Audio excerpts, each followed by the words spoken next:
time do we have? It's actually 9 o'clock.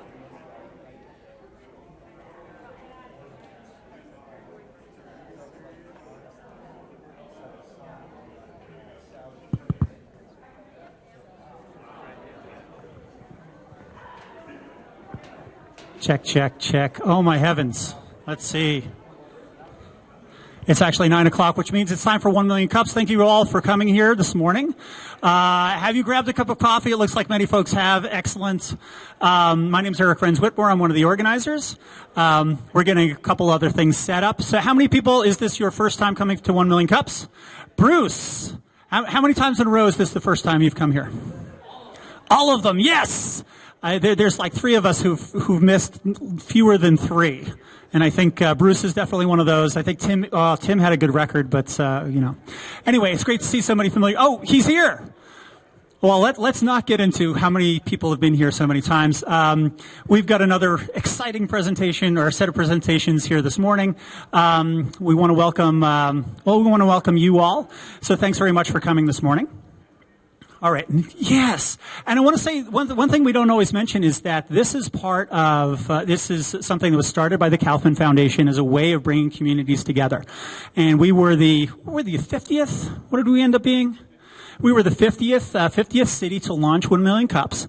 And it's really been a great opportunity to see a lot of different folks, both entrepreneurs and many of the organizations that support them here in the Albuquerque area.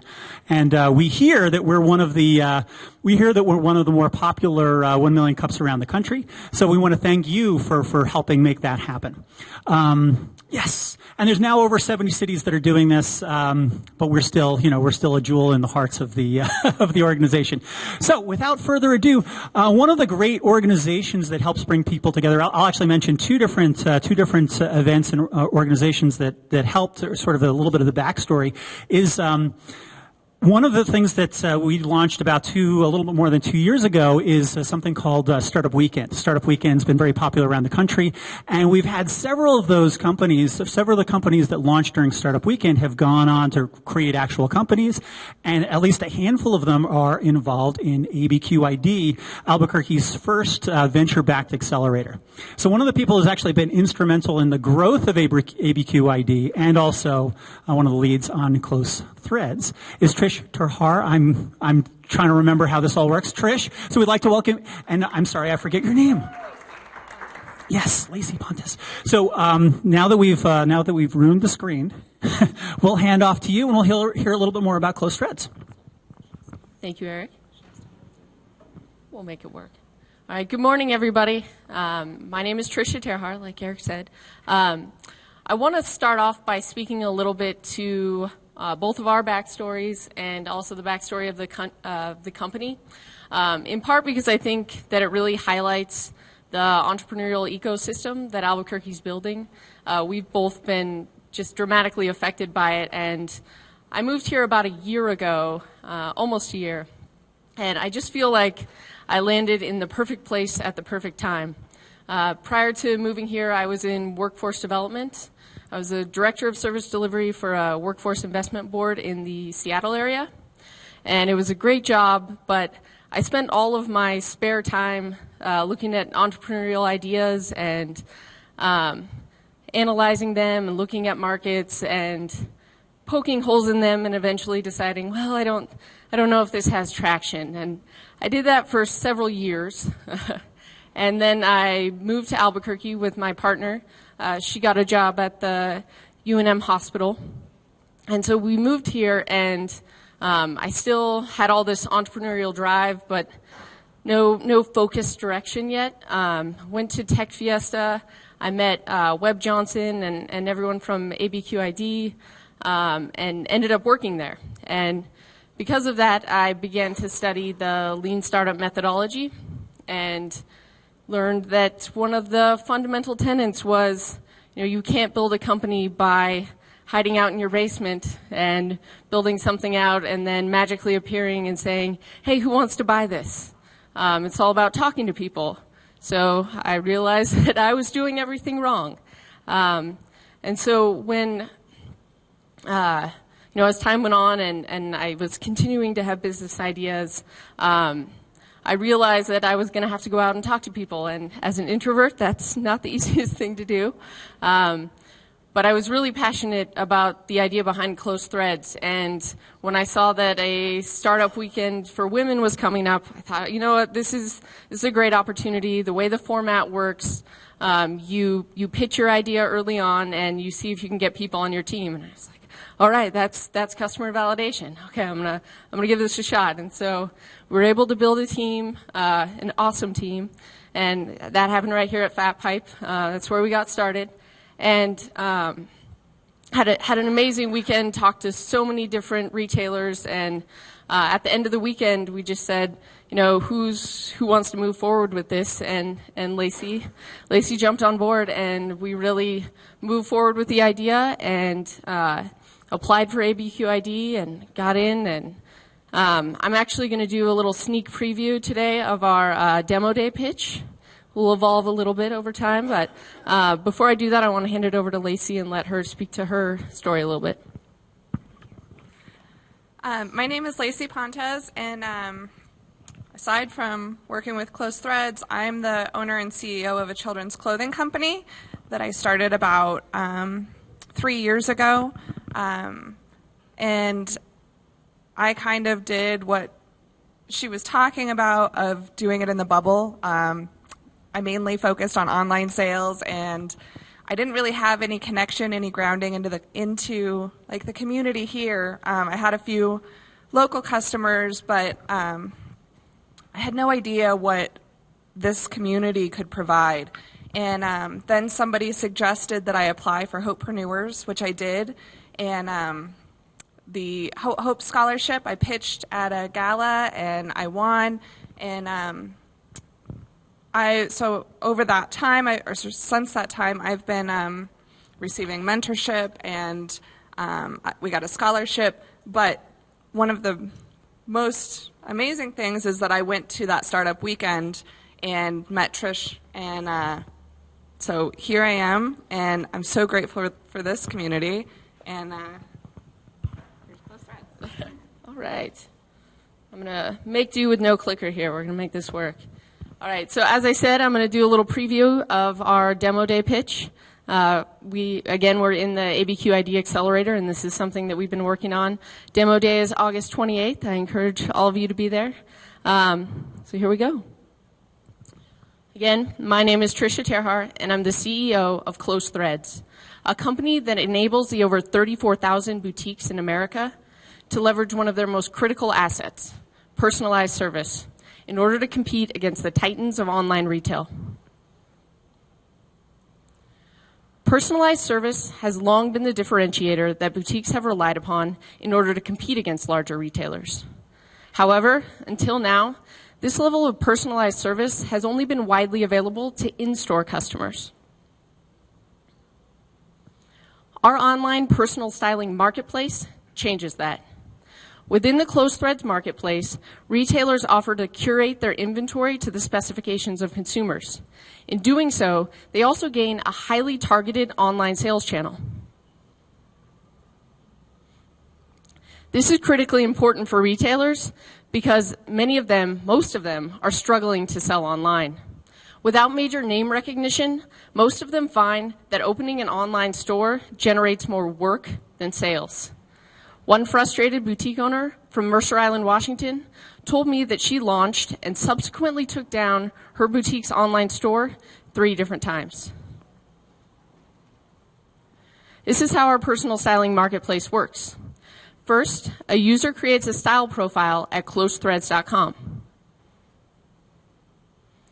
Then they select their favorite retailers from our network of partners. This selection triggers monthly prompts for those retailers to populate personalized lookbooks for that user. After a store populates a lookbook, our system sends the lookbook to the user. The user is able to purchase any of the items within the lookbook online. When an online purchase is made, Closethreads earns a percentage of the revenue. A variety of competitors exist within both the personal styling and fashion marketplace spaces. One of those is Trunk Club, which was sold to Nordstrom for $350 million last year. Another is Farfetch, which reached a $1 billion valuation this year. As the first personal styling marketplace, we plan to make major waves in both of those spaces. The boutique clothing market alone is valued at $27 billion. With room in our marketplace for vintage clothing retailers and individual fashion designers and artisans, Closethreads has enormous growth potential. I'm excited to announce that we're launching our MVP right here in Albuquerque next month, August 14th to be exact. This launch will give us some critical insights and allow us to refine our marketplace before taking our model to other locations around the country and scaling Closethreads city by city. This is the team that's making it happen. We're an extremely motivated group with a clear mission. That mission may have been best articulated by Eric, one of our developers, when he said, "I don't want to live in a world where big box stores are my only option as a shopper."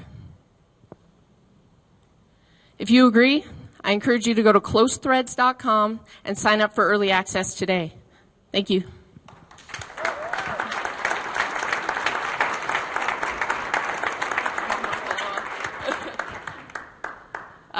So as I mentioned, there's going to be style profiles that users create.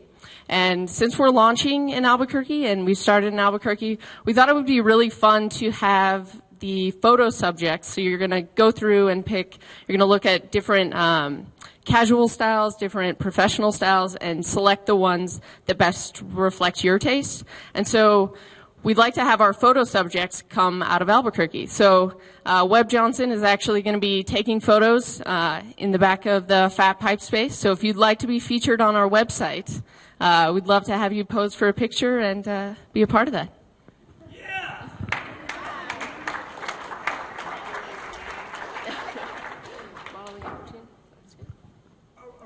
Well, in that case, does anybody, first of all, I have a question for the audience. Who's going to go to closethreads.com and sign up today? Just get in more information? Okay. We love a good, strong call to action. Do we have any questions? Excellent. No. Let's say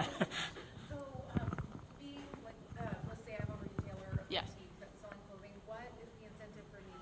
Obviously, of course, I get exposure, Yeah. but to give up a percentage of a sale. Yeah, so our technology makes it really easy. We interviewed a ton of boutiques and fashion designers and talked to them about what it's like to run an online store, what are the difficulties, and we made the process really easy. So stores and individual retailers are able to take pictures directly from their smartphone, and we provide a lot of information. We have some photography expertise within our accelerator around how to get the most out of those pictures. So it's really easy. We manage signups. So we'll manage people signing up to subscribe to your store, and then we will prompt you every month. So we take care of all the organization. You'll just get it on your phone, say, hey, this person's due for their lookbook. You can take pictures directly from your smartphone, populate the form. We take care of all the e-commerce integration. It goes out to the customer. And with that, sharing a percentage of the sale is commonplace for any online sale. Any marketplace you sell on, Amazon, eBay, Etsy, they all take a percentage. And so this is, standard practice with that.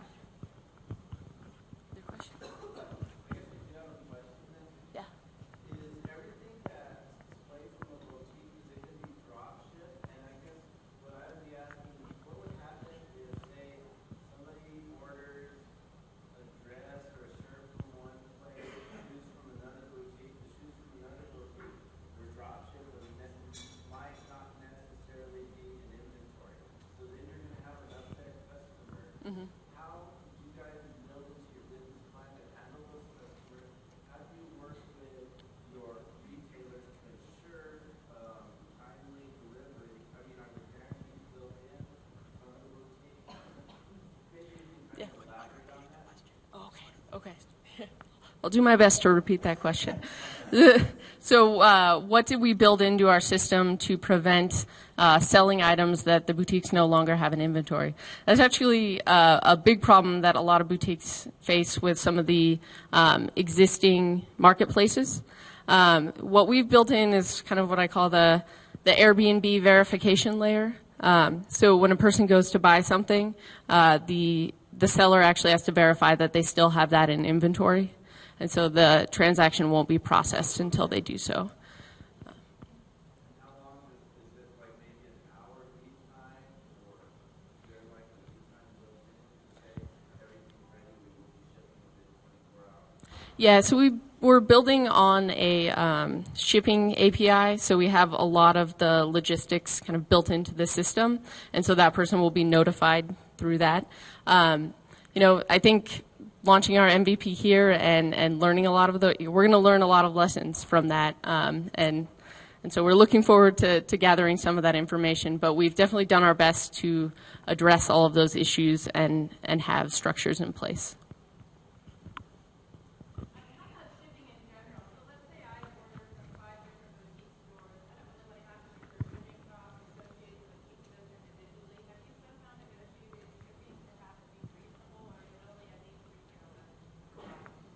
So initially with the MVP, shipping is going to be $6 per lookbook transaction, so per store that you're purchasing from. Your lookbooks are not going to come all at once from each retailer to start off with, so you'll get a lookbook from an individual retailer. So when you purchase from there, it'll be $6 no matter how many things you purchase. Ultimately, as we grow, we're definitely planning to negotiate low shipping rates and really pass those savings on to consumers. Two things. First, a comment. The demo was excellent. Oh, thank you. Good job. Thank you. Great frog is amazing. The second one was, is the concept that this is going to be parallel to the boutique's existing click and mortar presence where they're going to have their own stores and this is really just for driving sales, or what's the concept there? Yeah, so let me see if I can repeat that question. Will this complement the store's brick and mortar presence, and kind of what's the philosophy behind that? Definitely. Well, what I meant was, are they going to have their own sites too? That's pretty much what I meant. Yeah, they are. There are some competitors in the space that once you sign up to be a member or a partner, you're not allowed to sell anywhere else online. That's not our model. They will be able to have their own websites. A lot of stores really struggle with the website. We did a test case with a local boutique and found that we had looked at allowing people to reserve items in the store and go pick them up, and that functionality just wasn't utilized very often. People wanted shipping, and some people used it as an opportunity. TJ, for example, as an opportunity to see what this store had. Do they have things that I like? And then they actually go into the store at that point. So it's an advertising opportunity for the boutiques in that way as well. Stephen? Yeah, I just want to say that we're excited that you're sponsoring Santa Fe Fashion Week, and we both are very excited about what you're doing and great things. Awesome. I really appreciate that. Yeah, we're really excited to be partnering with Santa Fe Fashion Week, and the support that they're showing our startup has been amazing. So thank you, Steve. One of the things I'm thinking about as you reach out is to really highlight that you're able to take a style profile and have people compete for that style profile. So you're able to see lots of items that they would have to travel somewhere, spend time looking and exploring. So you're spending all kinds of time exploring different shops and stores, and particularly places they might never know about. Right. And yet finding styles that fit their look, their desires. So that would be something that I would certainly try to factor into your marketing proposal and what makes you attractive to potential buyers. Great. Thank you. We can talk more about that at EOH. Yes.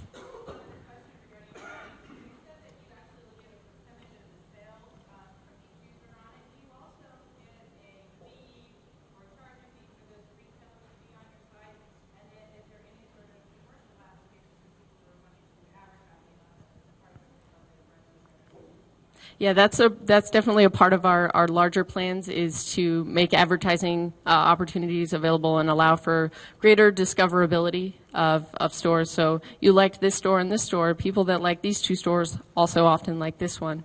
Yeah.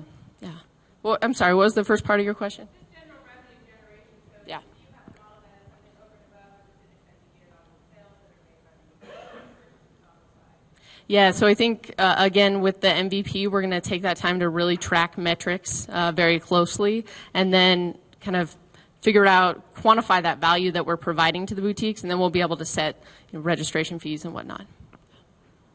Yeah. You just kind of touched on this.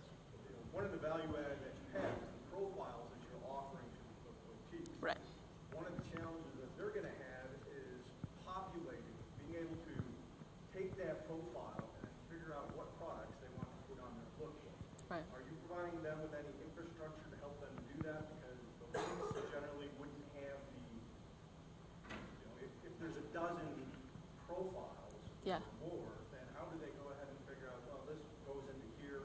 They probably could intuitively do it, but it's a manpower issue to go ahead and do that. Are you providing them with any tools to be able to do that? Yeah, well, a lot of the boutiques are kind of providing personal styling service as is in a variety of different manners. So I think some of that institutional knowledge is there. But at the same time, as these users are selecting items that they like and making purchases, our system is learning more and more about them to provide greater information to inform the boutique's decisions about what to recommend. And we've also found that most boutiques, they have sales people standing in the store, playing on their phones, walking around, restocking inventory. Time is not a factor here. They're already there, and they're not having people come in the door. So they get to do more of what they want to do and like to do in the time they already have. Any other questions? Will the boutique actually get the demographic information, so email list and all that stuff for personal? Well, legally, we definitely have to get those permissions from the users. We'll make that opportunity available for them to subscribe to the individual boutiques' newsletters and whatnot, but we have to be very transparent about that.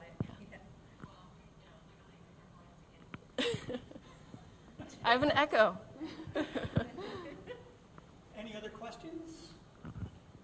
We always have one final question, so that is, how can we as a community help you grow Closethreads?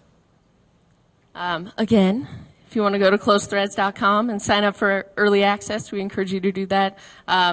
We'd really love to have as many people in the room as are willing today to volunteer to be photo subjects. We'd very much appreciate that. One other thing that I might regret, I am, like I said, a little introverted and been pushing myself in that way. I'm at the point where I'm going to all of the networking events. I'm not necessarily doing a great job of networking. So if you see me at something and I'm sitting in the back of the room on my phone, please feel free to pull me out into the crowd and introduce me to some people. I would appreciate that, I think.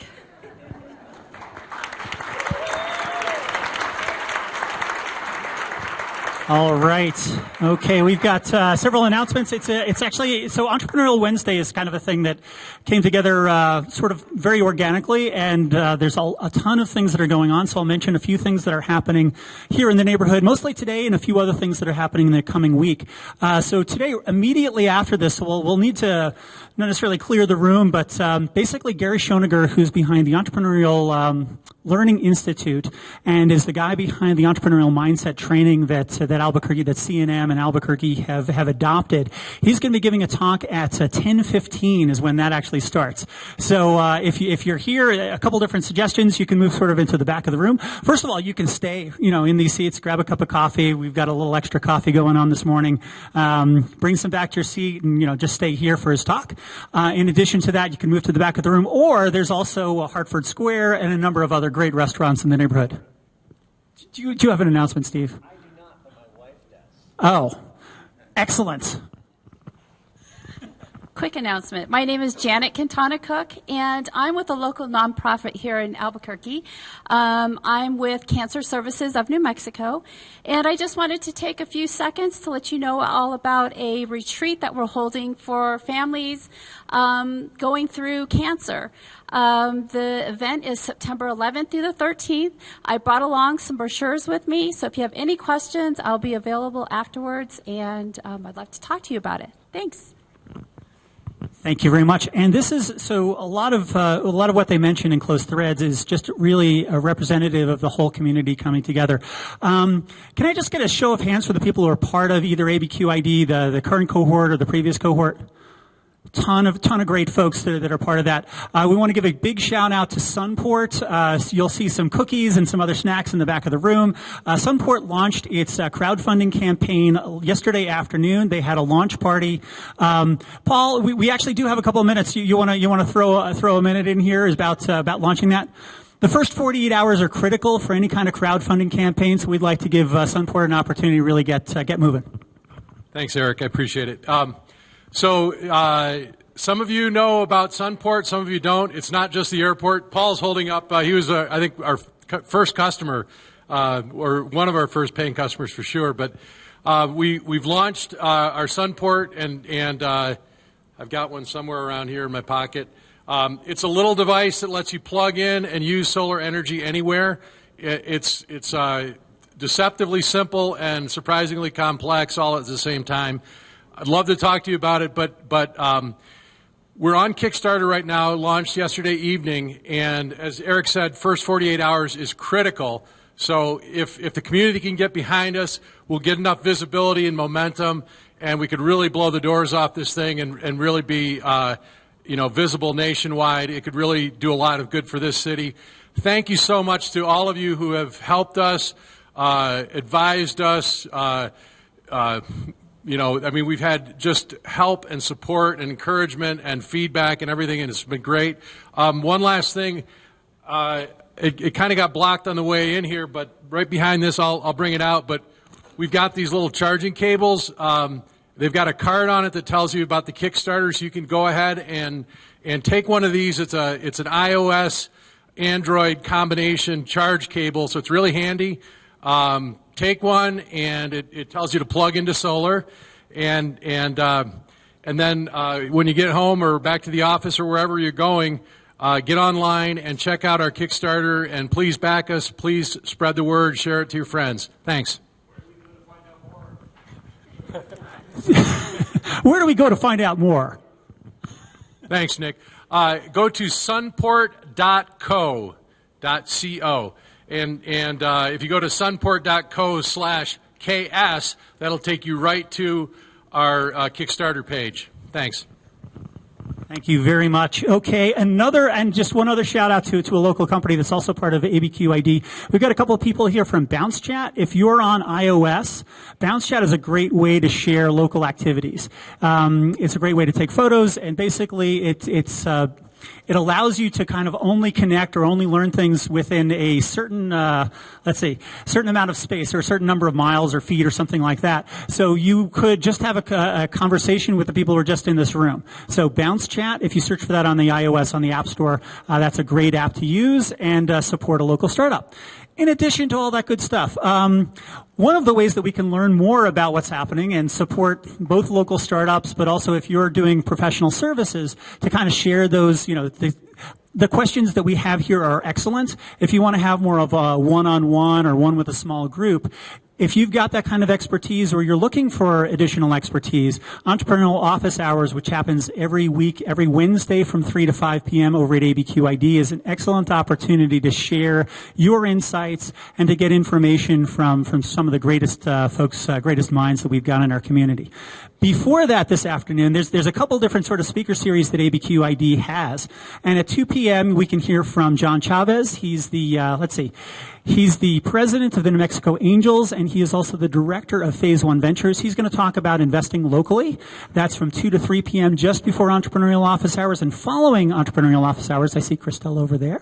Christelle Ciarza with Ciarza Social Digital. At 5 p.m., she's going to be giving a talk about how startups can use social media. So a lot of great content that's going on over at ABQ ID this afternoon. One last thing that I'll announce, or actually two last things that I'll announce as far as events and things. Fat Pipe, and I'll mention all of our different sponsors, but Fat Pipe's been an awesome host to us and really helping move the needle or, change things in Albuquerque's innovation ecosystem. It's their 1-year anniversary, and so Thursday, the 1 Million Cups community has been a big part of that. We want to invite you to join them and come back here on Thursday afternoon, evening to, what time is it, Crystal? 5:30 p.m. So you don't have to go home. You can come right here and get all sorts of great stuff.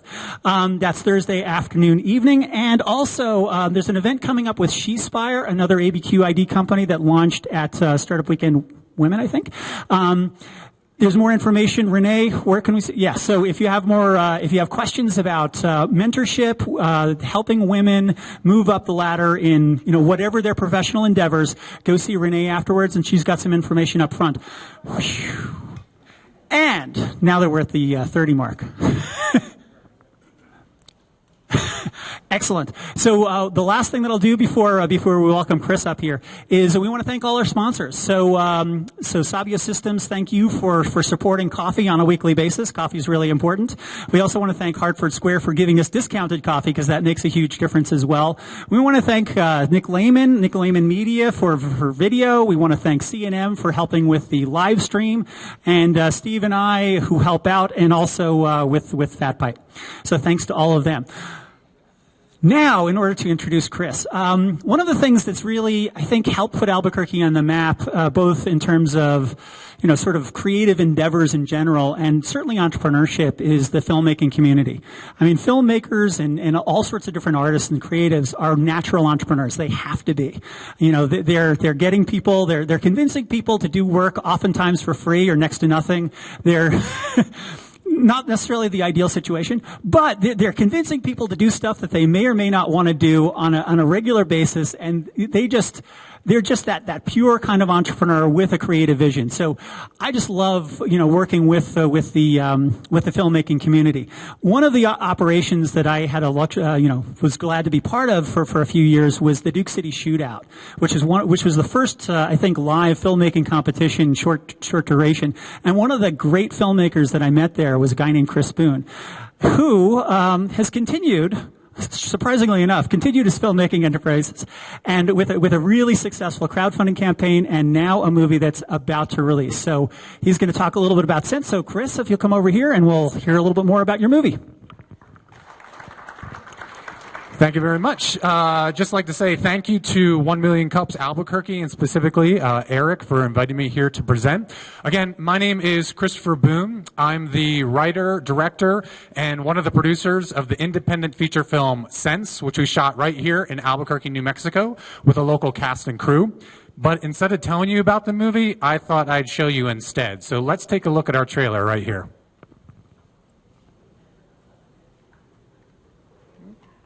Get the volume, though. It is. You have to figure out everything that's going on. So technical difficulties here. We're going to see if we can get the volume turned on. We were plugged in, I think, over here, but nothing. It's so much better when you hear it. The film is how much sound? It's more than 50% sound, actually, despite what you think. Actually, that brings up a good point as we're working on the technical difficulty. A lot of people forego putting a lot of energy into sound. If you have bad sound for a movie, you're absolutely going to kill the viewing experience. So we actually spent a lot of time on our set making sure we got clean for the... Oh, there we go. All right, so it looks like we're hooked up here. Let's rewind, blow it up.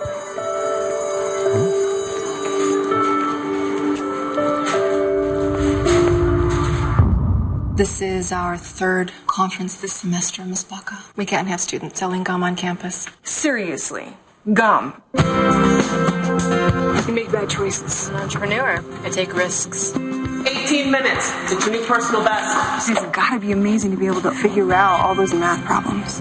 Donate your pennies here. Help us build schools for girls in Afghanistan. Want to make some real money? Sammy has a really good idea for the penny drive. I'm in charge of the penny drive. She's good at math.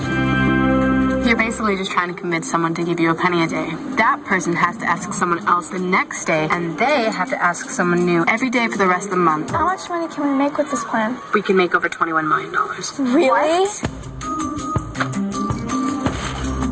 Every day the amount you raise doubles, so does the number of people participating. You've created a pyramid scheme. This penny drive, exactly the story we need. Isn't that your daughter? She's on the news. Our penny drive is now newsworthy. Our penny drive? The penny drive was my idea. I didn't invite her.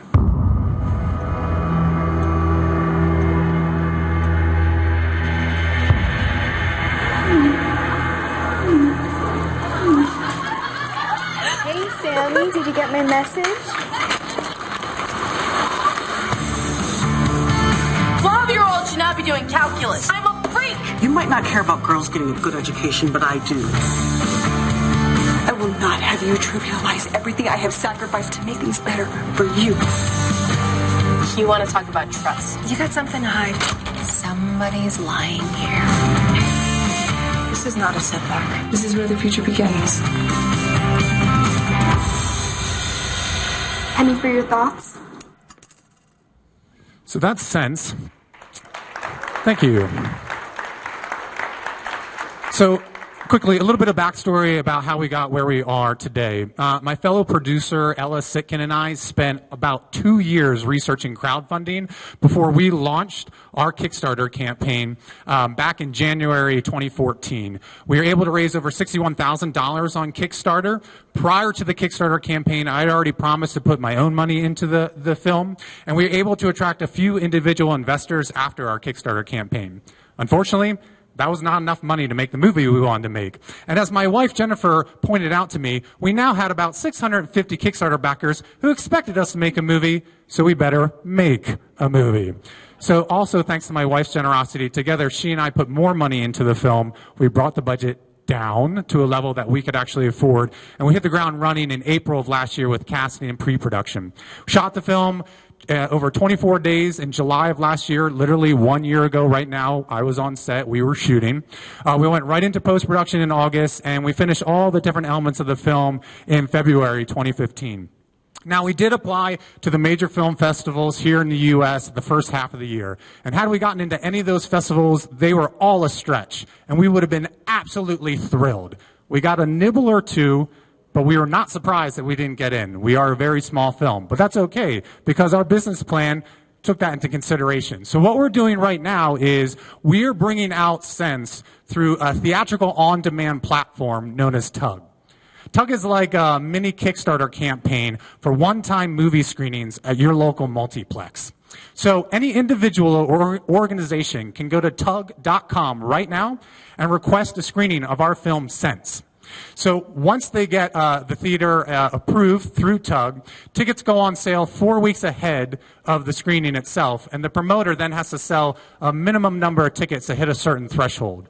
For our film, it's about 78 tickets. Assuming you hit that threshold, the screening's going to happen. The promoter's going to get 5% of those ticket sales as a promoter fee, and you get to see a movie in a crowded theater with a bunch of friends and family. Now, we actually have a screening coming up here in Albuquerque on August 8th and one up in Santa Fe on August 9th that we are hosting. But we realize for these to be successful, we need to partner with other organizations that deal with our target audiences. Basically, middle school students, specifically girls, who may be focused on math and science, but are also struggling with things with building good relationships, friendships, bullying, how to use social media. So we've partnered with the Girl Scouts of New Mexico Trails, which is the Girl Scouts Council that handles all of the northern New Mexico troops here. And we're working with them to promote our screenings here in Albuquerque and Santa Fe. Now, the beauty of that is not only are they inviting their Girl Scout troops and leaders to our screening, but we can also add a fundraising component to our Tug events. So we're asking people not only to buy tickets to the event, but also to make a contribution of $10 or more to the Girl Scouts of New Mexico Trails. So we're bringing our movie out to our target audience. We're also raising awareness for what organizations like Girl Scouts of New Mexico Trails do, and we're raising money for that organization. So these are the types of partnerships that we're really excited about. Specifically with Girl Scouts of New Mexico Trails, they love the movie so much that we're going to be working together on creating a program around the film that ties into programs they already have for girls in grades 6 through 8. So we hope to have more screenings with troops within the council all over New Mexico. And then we hope to roll it out to other Girl Scout councils all over the country. So it's partnerships like that that are really important to us, not only to get the film out there, but to really engage with other organizations that are trying to get the message out that our film is talking about. So after the presentation, this is something we could use a lot of help with. If you know of an organization or a school that would love to have a screening of this film, we'd love to hear from you. So really quickly, looking ahead beyond our TUG screenings, we know that our movie eventually is going to live on video on demand. To make that happen, we're going to be doing direct distribution through our website, sensethemovie.com, using the platform called VHX, which provides DRM-free digital downloads of movies. We could also sell deluxe versions of our film that'll include a director commentary that I've already recorded, a cast commentary that we've done. We're working on our behind-the-scenes documentary right now. So that's going to be one way that audiences can find our film. But that's too narrow. We need to be ubiquitous. We need to be on any platform on the internet where you look for and pay for movies. In order for that to happen, we need to work with a company that we label basically Aggregators Plus. These are companies that handle VOD distribution, but also might put our movie out in theaters for maybe a 1 or 2 week run, or maybe even a platform release where they'll take it to different cities around the country for a few days. The reason for that isn't really to make money, but it's around the marketing, publicity, and press that we would generate from those screenings to drive audiences into these VOD channels. So if you buy your movies on iTunes, we need to be there. If you go to Amazon, we need to be there too. Wherever you think about buying your movies online, that's where Sense needs to be. So we are just in the beginning process of approaching companies like this. Our TUG screenings are actually really important because they become proof of concept.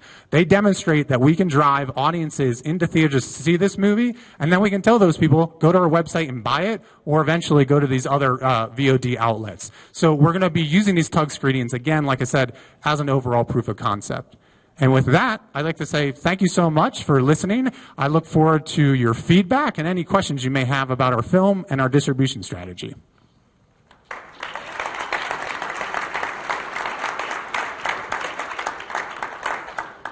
Yes, in the back. Absolutely. So the movie is 85 minutes, start to the end of end credits. And where you can see it, and actually right now in Albuquerque, we actually sold out our theater 3 times on TUG, and every time we sold out, we would go to TUG and say, can you move us into a bigger theater? So we're now in the 4th theater. There are still tickets available. So the easiest way to do it is go to tug.com.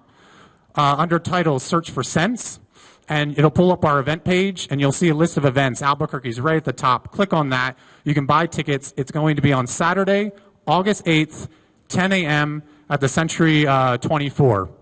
You cannot buy tickets at the theater. You can only buy tickets at TUG. This morning, there were still, I think, 38 tickets left for that particular screening. If you have friends up in Santa Fe that want to see it, it'll be on Sunday, August 9th at 11 a.m., and that's going to be at the Regal Santa Fe Stadium 14. Again, you can only buy tickets at tug.com. And when you go to that event page, please do consider making a contribution to Girl Scouts in Mexico Trails. If you can't make it to the screening, but you want to support them, you can make a contribution without buying a ticket. So please do so. Thank you for asking. Yes? sensethemovie.com. If you misspell sense with a homonym, you'll still get to our website.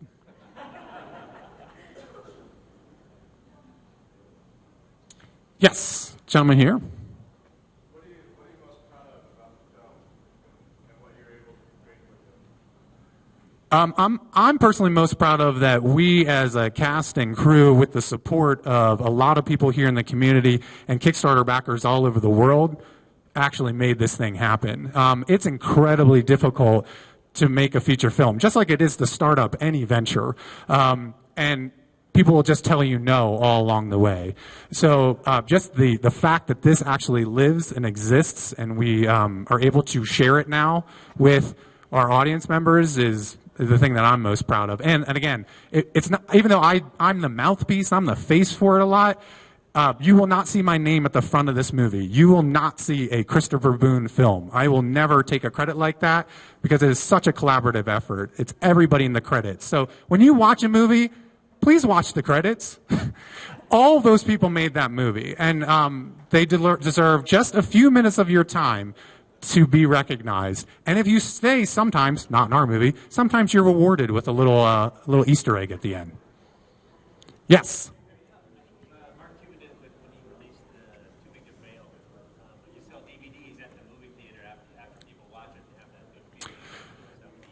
So the question is, or I should say suggestion is to sell DVDs of the movie at the movie theater because people already have that good feeling. That's a great idea. Movie theaters frown upon you selling DVDs at their multiplexes. However, you can go to sensethemovie.com right now and pre-order digital downloads from VHX, including a deluxe versions, as well as Blu-rays and DVDs. So when we are at the theater, we're going to be telling everyone, take out your smartphone, go to our website, pre-order the movie right now. So that is an excellent suggestion and one we've definitely considered. Right now we are currently targeting beginning of December. Now that date could change if we establish a relationship with one of these aggregators and they want to move the schedule. But the reason we're hitting December is a couple reasons. One, we had promised Kickstarter backers that we wanted to get them rewards by August. That was very aggressive. We have the movie and it's done, but we really need to roll it out to audience members. And that was hoping that we would get into a festival early in the year. So what we've told them is, listen, bear with us, come to a tug screening, see it on the big screen like it was meant to be seen, and then we want to roll it out to you in the December time frame. So again, if you go and pre-order it, that's what it'll say. December 1st is our target date, and we'll keep everybody abreast if that changes for whatever reason. Yes, the right shirt in the back.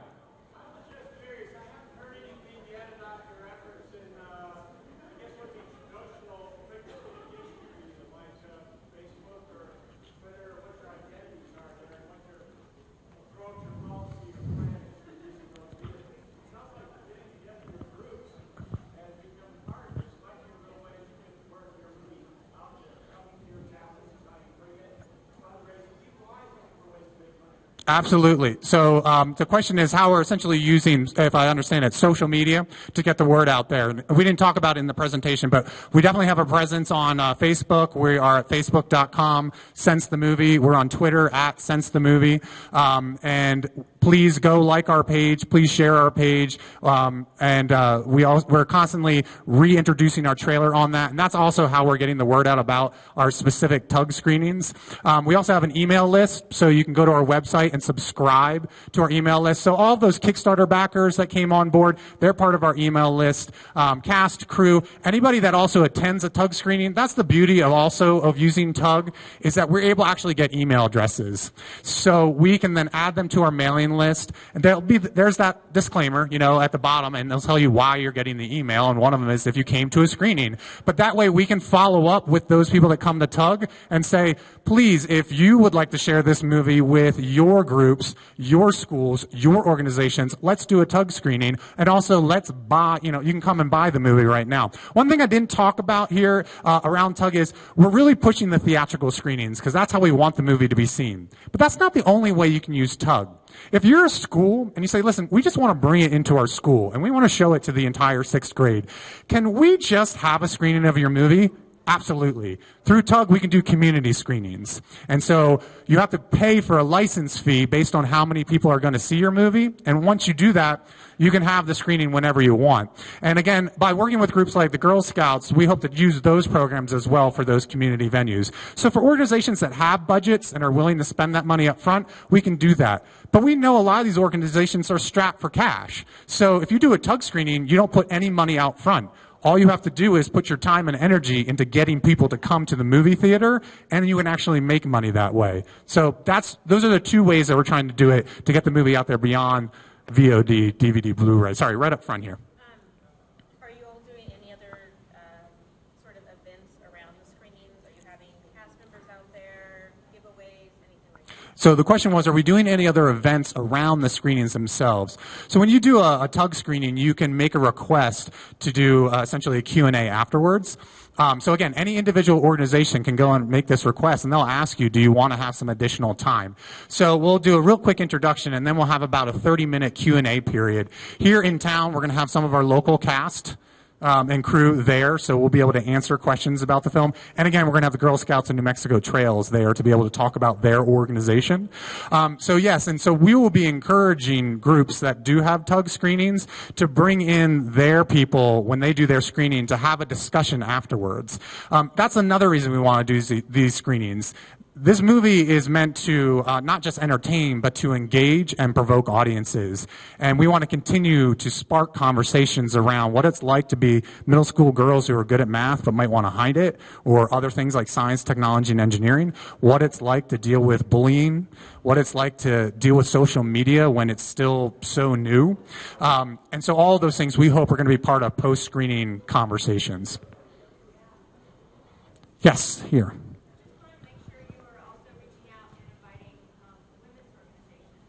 Absolutely.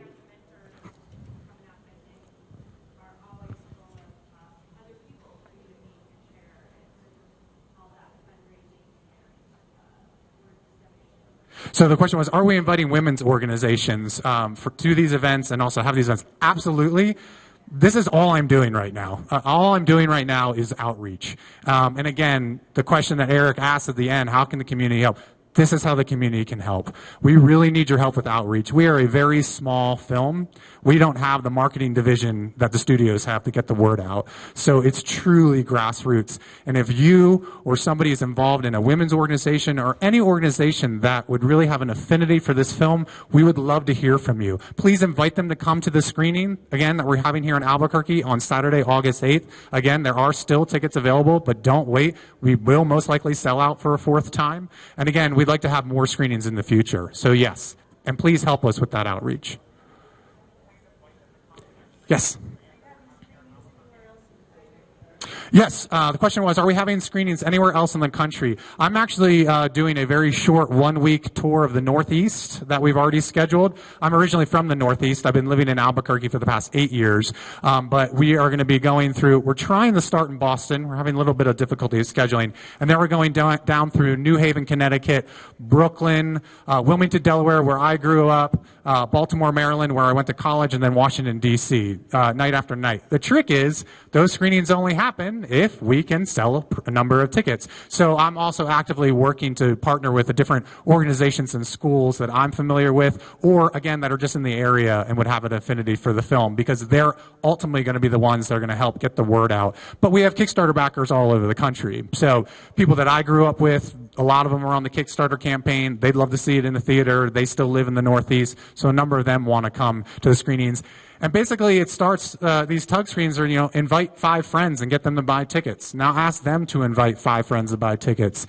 It's a theme that's in our movie with our penny drive. It's a theme we use for our Kickstarter campaign. So yes, we're going to try to do more of that as well. But really, we want other organizations to take ownership of this. And again, anyone can request a screening through Tug.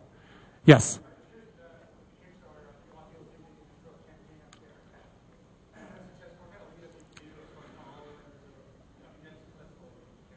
So the comment and then question was, a lot of people think you can just throw up a Kickstarter campaign. If you will build it, they will come. That cannot be further from the truth. Like I said at the very beginning, it is not an exaggeration. Again, my fellow producer, Ella Sicken, and I spent almost 2 years researching crowdfunding and Kickstarter. If you have an idea and you think, I'm going to get a Kickstarter up next month, good luck. Why? You need to build an audience before you ever go out to Kickstarter. You need to have your audience first and then go on Kickstarter. So we spent those 2 years not only researching, but building up our audience, creating a website, talking to people, letting people know we were doing this, getting out there. And what we also did was we shot a teaser for this movie before we ever shot the movie. If you go to our website and you dig around a little bit, you can actually find our teaser. If you go to our Kickstarter page, you'll find it there as well. And the main actress who's in our film is in that teaser, but the other actresses aren't. There are various reasons for that, usually conflicts. But we did that so that people could see the style and tone of our film before we actually made it. And then we incorporated that teaser into our Kickstarter pitch video.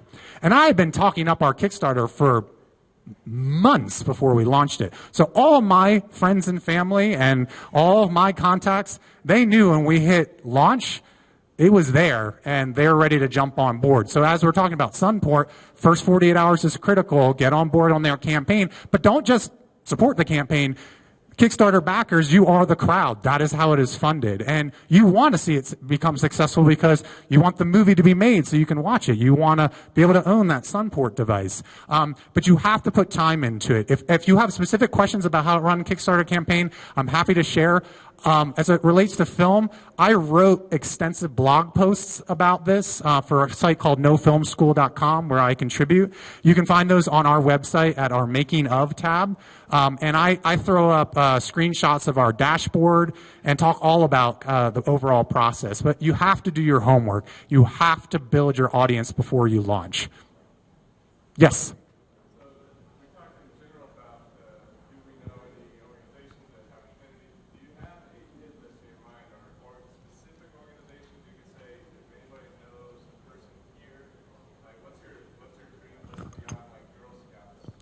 So that's a good point. I've been actively reaching out. Again, without specifics, again, it's really looking at both schools and organizations that are focused mainly on middle school girls. But it doesn't have to just be girls. We've shown this film we showed it to 300 middle schoolers as we were doing our test screening, boys and girls. And the response was overwhelmingly positive, and there was no split between boys and girls. It works both ways. However, we are looking to organizations that, again, mainly focus on girls around both STEM and then around building relationships and friendships. So I'm trying to think off the top of my head. I do have a list. But really, I think what it is there are so many of them out there, both on the local level and the national level, that we don't know about yet.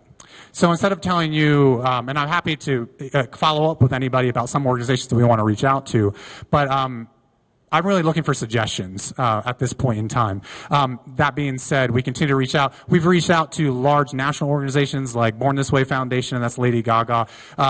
And we've reached out to Girl Scouts nationally. And a lot of them right now are kind of looking at us to go more local.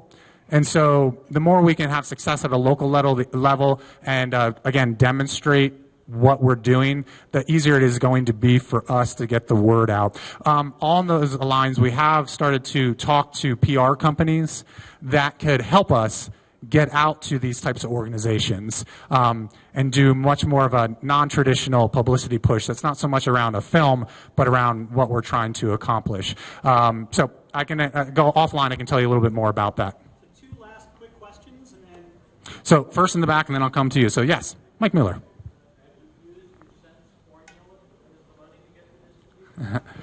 So Mike Miller, I know from the Duke City Shootout and other filmmaking endeavors, he asked, have we used the formula that we use in the movie Sense to raise money and awareness? We tried in the Kickstarter campaign, if you watch it. Basically, if you see the film, there is a conceit on how the girls revamp the school penny drive. And it's the penny a day riddle, which is, I'll give you $1 million, or I'll give you a penny on the first day of the month, two pennies on the second day of the month, and I'll keep doubling the amount of pennies from the previous day for the rest of the month. And which do you choose? And our main character, Sammy, thinks, well, what if I actually try to implement that in the real world? I'll leave it at that. So, yeah, we actually tied that into our Kickstarter campaign, but as our characters soon find out, as possible as that might seem, maybe very slim, and it's highly improbable. But it is a great idea. And it just ties into how we do crowdfunding anyway. You get on board, you invite a friend, you ask that friend to invite a friend, and keep doing it. So yes, the model is there. We keep trying to work on that model.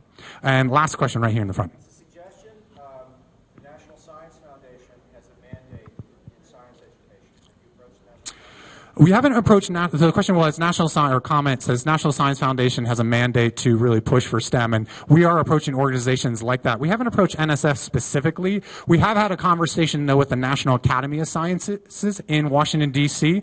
They actually do some interesting work where they offer scientists up for free to the Hollywood studios to consult on films, so there's more realistic science within films.